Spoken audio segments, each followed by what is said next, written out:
June 25th, a day like no other. In the quiet of a Los Angeles afternoon, behind closed doors, the heart of the king of pop was fighting its final battles.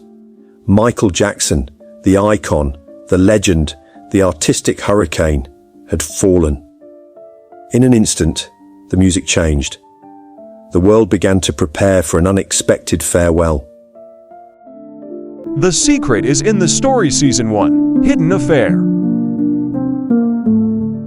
Wolf Blitzer, CNN's celebrated anchor, interrupted his regular broadcast to announce that Jackson was now being taken to UCLA Medical Center, to the emergency room in a wheelchair, after suffering cardiac arrest.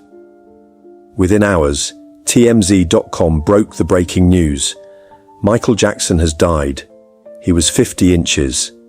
By 7:35 p.m. Eastern Standard Time, CNN officially confirmed Michael's death, more than 2 hours after TMZ first reported it. CNN quoted the Los Angeles Medical Examiner's Office as saying that Jackson was pronounced dead at 2:26 p.m. Eastern Standard Time. Major news networks, CNN, ABC, BBC, and NBC, immediately shifted to comprehensive coverage, live reports from the scene, and ongoing analysis. A BC7 New York described the event as an unprecedented media event. CNN wrote, "Today was a defining moment in the history of the internet, as the digital world was turned upside down by this shock. The news wasn't just a death. It was a moment when time stood still, and the television and internet became a window into everyone's tears."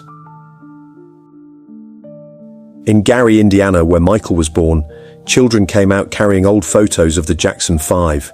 In Tokyo, Paris, Nairobi, candles burst into tears, and silent dancing followed the tune of Man in the Mirror. This wasn't the death of an artist. It was an emotional earthquake that rippled across continents.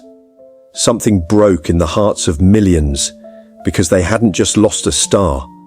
They had lost a memory of their childhood, their adolescence, and their triumphs. Who was Michael? He wasn't just a singer. It was an artistic earthquake. Every step, every scream, every gesture was a language understood by everyone, regardless of their language. He wowed the world at Motown 25 when he performed the first moonwalk. On the Dangerous Tour, we saw an irresistible star.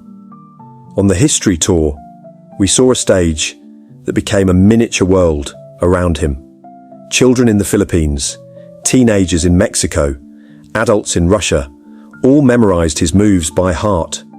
Michael wasn't just the king of pop. He was the king of harmony between heart and rhythm. In less than an hour, Wikipedia collapsed under the weight of visitors. Google thought it was a cyber attack. Twitter exploded, 5,000 tweets per minute. The digital world wasn't prepared for such news. Websites faltered. Pages wouldn't load.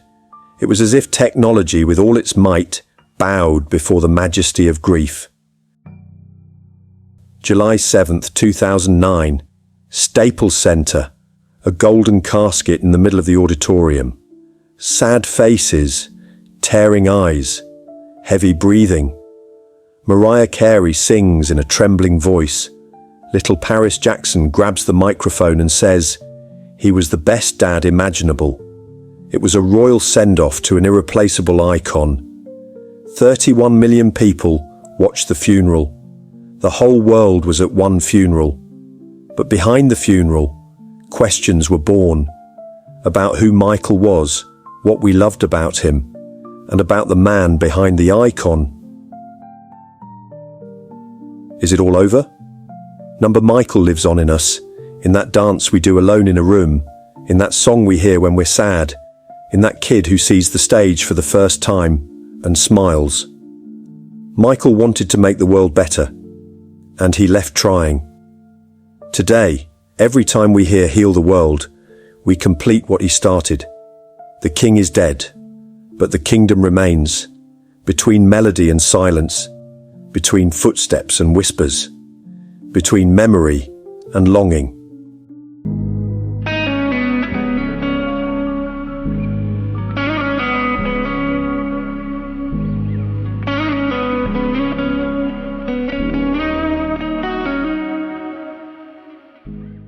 If you enjoyed this journey into Michael's world, don't forget to like and subscribe to the channel to be the first to see more heartwarming stories.